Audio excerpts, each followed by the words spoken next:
Hi and welcome to a look at some of the undervalued players that are likely to perform and perform well at the World Cup.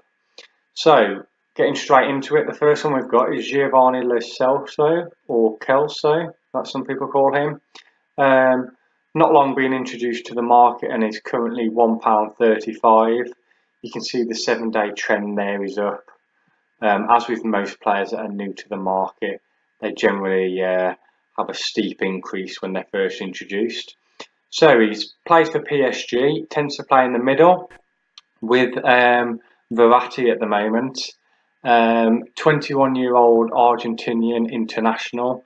So he made his debut in November in a friendly match. So it's likely, or we're hoping that it's likely, that he's going to continue that and perhaps get a call up to the World Cup.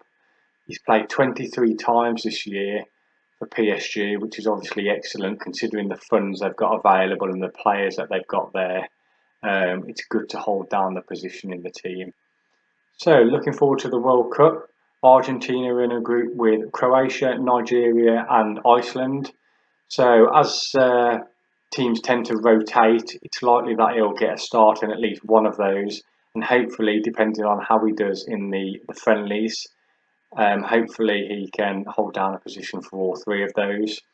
As he's playing for PSG, who will go through to the latter stages of the Champions League, it's hopeful that he'll kind of cement his position as a centre midfielder starter for Argentina. Couple of news articles about him. So here he's seen as the next big thing. He's obviously played very well at the start of this year, playing a lot of games for PSG, along with the manager also backing him for a key role. It's interesting to note that Diarra has been linked with PSG, although he is 31. He may displace Kelso for part of the season, although as you can hold futures for 3 years, you'll be looking at selling Kelso when he's perhaps 23, 24 years old, and he's sure to have made a big impact by then. So I'd say this is a medium to long term hold on this player. The next player we're going to look at is Mateo Kibaki, who's at Real Madrid. Not a regular starter, but he's a regular starter for Croatia, who again are in Argentina's group with Nigeria and Iceland, so sure to get some good performances out of him then. He's £1.30 at the moment, and again you can see over the 1 month trend he's generally down. This is probably due to not starting as many games as he could. He tends to play with Rakitic in the middle along with Modric for Croatia, and he's sure to do well at the World Cup. He has actually recently been linked with the Premier League as well as Inter, and at just 23 years old and 15 appearances this year, he's sure to want more playing time after what's hopefully going to be a successful World Cup. At £1.30, I'd say buy him for the World Cup, see how he gets on, perhaps give him a couple of transfer windows, as players seem to get restless at Real Madrid when they're not playing regularly. I'd say perhaps 1 to 2 years you'd be looking to sell him.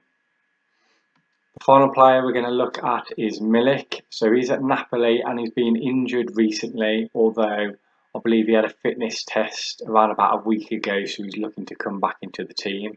He's also a Polish international, so will probably play up front with Lewandowski in the World Cup. They've got a relatively straightforward group in Colombia, Japan and Senegal, although there will be some tricky games within it. At £1.18, he's actually a pretty good buy at the moment, and let's hope that he gets back to full fitness with Napoli, which will see his price rise. Due to the injury, he's only actually played 5 times this year, scoring 2 goals, and as well for Poland, playing 3 games, scoring 1 goal. I have previously promoted Milik, as I believe he's got great potential. Just a quick look back at the previous recommendations. They were just over a week ago. The first one was Son, so we can see that he was down here about £1.20. So if you follow me on Twitter, I'll kind of tell you when it's best to sell these players. It's obviously important not to be greedy, but to obviously look at their performances and just to make a sensible decision, really.